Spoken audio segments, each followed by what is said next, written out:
e sou uma besta em cálculo. Sempre tive enormes dificuldades com cálculo, fiz a faculdade, fiz uma federal, engenharia agronômica, os 2 primeiros anos, engenharia pura, matemática pura, e eu sofri muito. Eu tirava 5 na prova, e teve uma vez que o professor mandou fazer a prova de novo, ele desconfiou que tinha gente colando, eu tirei 2, pior que eu não tinha colado. É burrice, né? E se ele mandasse eu fazer de novo, eu tiraria 0. Mas por que foi até o fim? Porque eu sou teimoso. Na época eu não sabia, né? Existem pessoas aqui nessa sala com diferentes intensidades dessas inteligências. Tem aqui ou não tem? Tem gente com bastante de uma delas, tem gente com um pouquinho de cada uma delas, tem gente com 30% de uma delas. Aqui tem de tudo. O mais interessante ou assustador é que, se o Pelé, por exemplo, não tivesse jogado futebol, ou seja, ele tinha o dom genético, se ele não tivesse uma bola, se o pai dele não fosse jogador de futebol, provavelmente não apareceria o Neymar. Quantos Neymar tem andando por aí nesse mundo? O pai dele é jogador de futebol. Neymar foi treinado desde que idade? Que idade perceberam? Quem é santista deve saber, né? Que idade perceberam que o Neymar era um gênio, que ele tinha uma habilidade com bola, uma capacidade de deslocamento espetacular? Com que idade? 5 anos de idade. O Santos comprou o passe dele, passou a pagar $10 mil por mês quando ele tinha 7 anos de idade. É só pegar o site do Santos e ver lá o primeiro contrato do Neymar. E assim vai para 6 chamadas inteligências ou genialidades estruturais. São aquelas que a gente desenvolve ou que a gente percebe até o início da adolescência. E as chamadas inteligências acabamentais, não existe essa palavra, eu estou usando, estou inventando, né? São 2, a inteligência intrapessoal e a inteligência interpessoal. A inteligência intrapessoal tem a ver com a capacidade que a pessoa tem de se autoconhecer. Por exemplo, quando você sabe, você tem noção dos seus pontos fortes, você tem noção dos seus pontos fracos.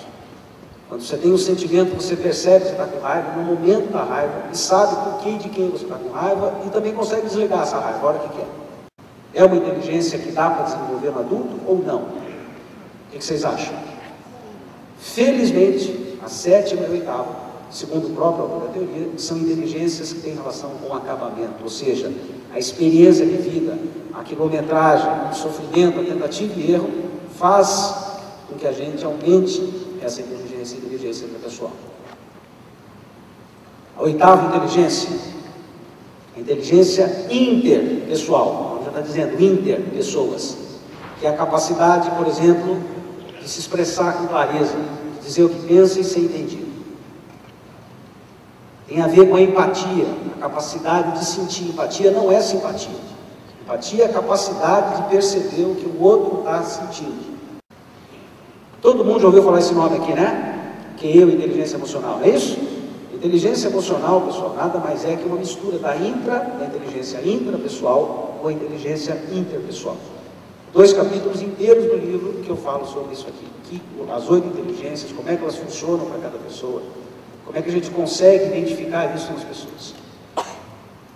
Inteligência emocional é percepção clara dos pontos fortes, dos pontos fracos e dos pontos limitantes. Onde é que eu sou bom, onde é que eu vou mal, por mais que eu me esforce. Inteligência emocional é a capacidade de usar os talentos. E principalmente para quem é chefe, ou quem é líder, é a capacidade de potencializar o talento ou os talentos das outras pessoas. Uma pessoa com um alto grau de inteligência emocional, além de saber o que faz e usar bem os seus talentos, consegue potencializar, consegue perceber e usar o talento das outras pessoas. Já que eu falei de ponto forte, ponto fraco, ponto limitante, é óbvio que a gente tem que comentar um pouquinho sobre isso. Para a questão prática, o que é um ponto forte na personalidade de cada um de nós aqui? Ponto forte é tudo aquilo que a gente faz com enorme facilidade. A gente não leu, a gente não estudou, ninguém ensinou e eu sei fazer. Temos coisas assim ou não? Lembra disso? São as 8 inteligências. Ponto forte é uma mistura, ou uma daquelas 8, ou uma mistura daquelas 8 que nós temos. Normalmente, as pessoas têm uma ou 2 dessas 8 inteligências mais desenvolvidas. Uma ou 2. Os azedos, eu estou pensando, eu não tenho nenhuma, né? Tem. Né? pessimista sempre acha que não tem nada. Se você procurar direitinho, você acha. Olha lá. E os super otimistas estão dizendo o quê? Eu tenho 8, mas eu só uso 3 porque eu sou humilde. Né? Seja lá o que for, essas inteligências existem. E os pontos fortes da personalidade, repito, são aquelas coisas que a gente faz com facilidade, que a gente aprende rápido. O que é um ponto fraco? Ponto fraco é uma coisa, é uma inteligência, é um assunto que por mais que eu me esforce, o resultado, por mais que eu estude, por mais que eu treine, o resultado é muito ruim.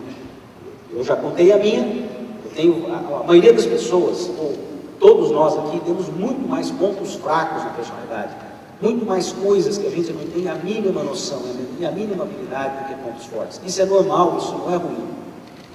O ruim é fazer o que eu fiz. Ser burro em cálculo, ter enormes dificuldades em cálculo e fazer uma faculdade de engenharia, mas vai ser teimoso assim no inferno, né? É o id no meu ouvido. Então, por mais que eu me esforçasse, eu era em matemática, em cálculo, um aluno ridículo. Foi uma perda de tempo. Se pergunta o que eu usei daquela parte da faculdade, provavelmente aquela sinapse eu já apaguei faz tempo. E nunca mais usei esse negócio. Então, ponto forte é que eu tenho talento, ponto fraco é o que eu tenho dificuldade, e por mais que eu me esforço, o resultado é fraco. Sobrou o ponto limitante. O que é um ponto limitante? É um ponto fraco que está atrapalhando a minha carreira. Deixa eu explicar melhor. O professor mais brilhante que eu conheci na vida, que eu conheci, o professor mais brilhante que eu já tive aula, eu já tive algumas dezenas de horas de aula com esse professor, me diz para todo mundo em palestra, deve ter dito aqui, que até os 25 anos de idade ele era completamente gago. E o sonho dele, com 15 anos, com 18, com 20, era ser professor. O cara é brilhante, ele já era brilhante. A inteligência intrapessoal espetacular, a inteligência lógico-matemática espetacular, uma capacidade, um brilhantismo, uma facilidade de aprender assustadora. Esses eram os pontos fortes. A gagueira era ponto fraco ou ponto limitante para um professor? Limitante. Quando a gente percebe um ponto limitante, a gente deve botar foco em desenvolvê-lo. Um limitante de cada vez.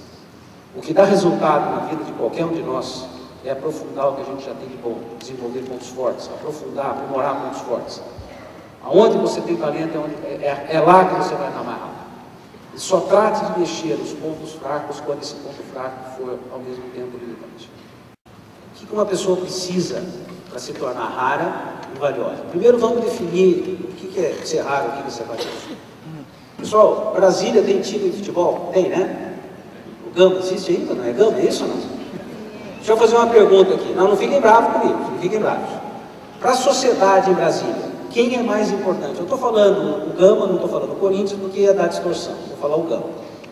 O que é mais importante para a sociedade em Brasília? O jogador de futebol do Gama, o zagueiro do Gama, ou um professor de segundo grau, ou de primeiro grau? Quem é mais importante? Vocês vão de concordar que o professor é mais importante. É isso ou não? Quem ganha mais? Esse professor ou o jogador de futebol do Gama? O jogador de futebol. Por que ele ganha mais? Dentro da sacanagem da sociedade é nada. É porque ele é raro. Quanto mais rara é uma pessoa, mais valiosa. Infelizmente ou felizmente, a gente não ganha pela importância, a gente ganha pela raridade. A remuneração de cada um de nós nessa sala, ela tem muito mais relação com a raridade do trabalho que a gente faz, do trabalho que a gente presta, do que a importância do cargo que a gente tem. Nada impede de uma pessoa se tornar rara e importante, mas o que define os ganhos anuais, ou ganho numa média de vida de 20 e 30 anos, é a raridade do trabalho que a gente presta, não a importância do cargo que a gente tem. Como é que a gente faz, então, para se tornar raro e, portanto, valioso? Vou fazer uma pergunta bem besta aqui. Eu não bebi, gente. Peru sobe em árvore? Você nunca foi do sítio, né? Respondeu muito rápido, né? O Cortella veio falar depois de mim, eu fiz essa pergunta já tarde no almoço que teve, ele falou na hora de subir, o Cortella também sabe o que é sítio. Pessoal, vou perguntar de novo. Peru sobe em árvore ou não? Sobe. Se você treinar o bichinho desde pequenininho, colocar milho, degraus nas árvorezinhas, colocar milho em cada degrau, e conforme a árvore vai crescendo, o peru vai aprendendo a subir em árvore. Quando o peru tiver 10 quilos, ele consegue sim subir alguns degraus, se a árvore tiver degrau, e fica lá em cima. Tem gente perguntando o que esse troço tem a ver. Calma que eu não cheguei até no fim ainda. Então, ponto número 1. Peru sobe em árvore ou não? Sim ou não? O que ele faz lá em cima? Ninguém sabe. O que eu quero dizer com isso? Tem peru em cima da árvore da empresa de vocês ou não?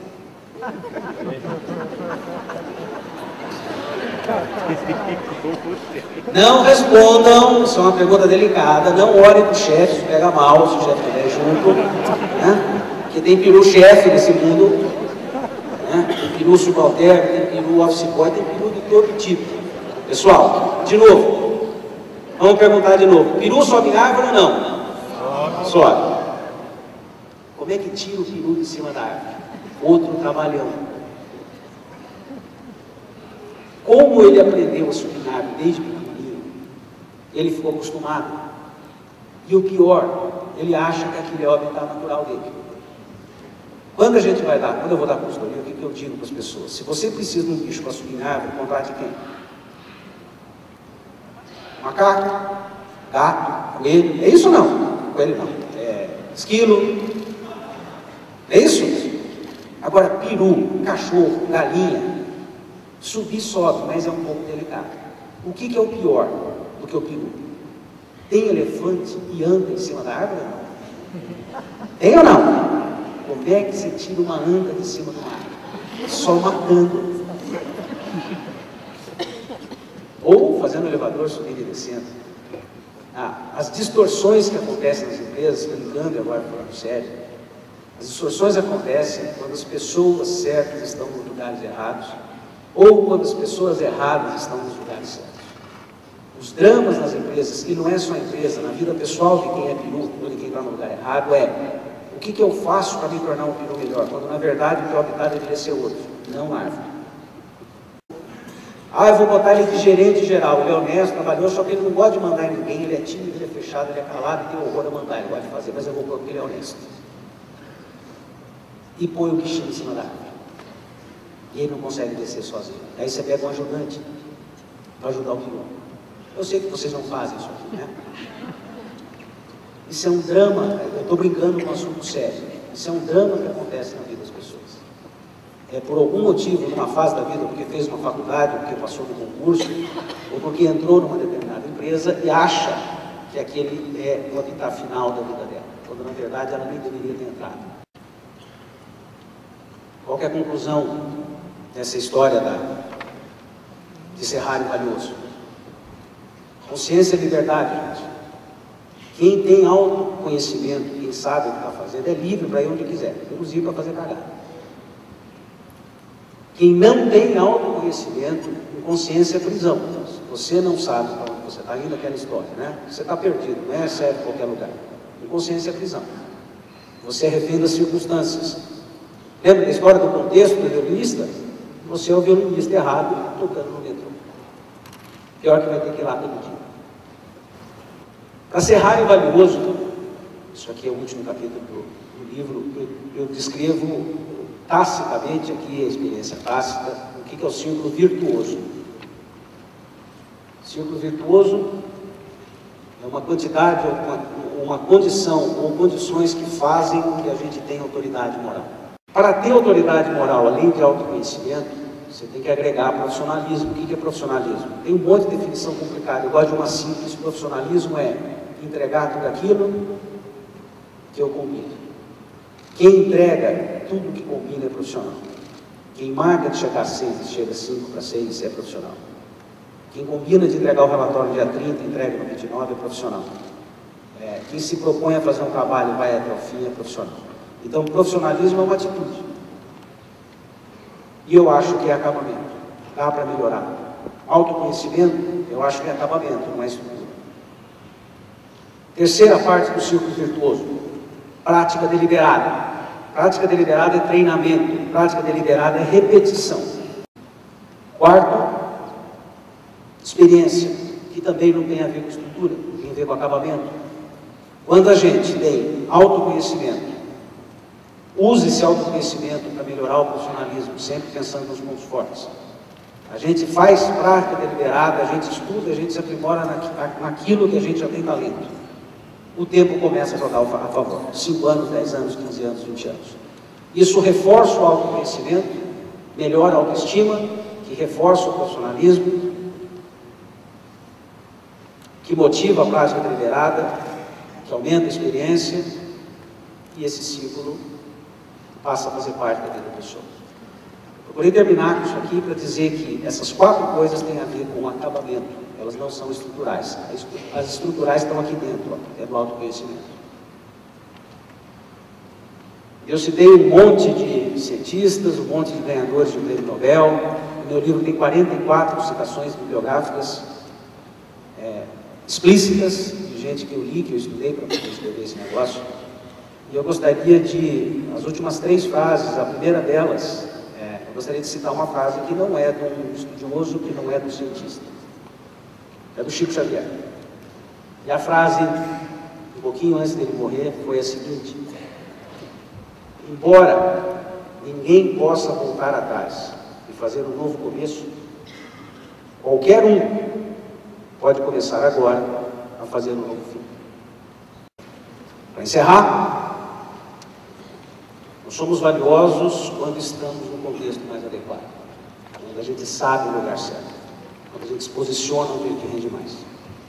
Obrigado, gente.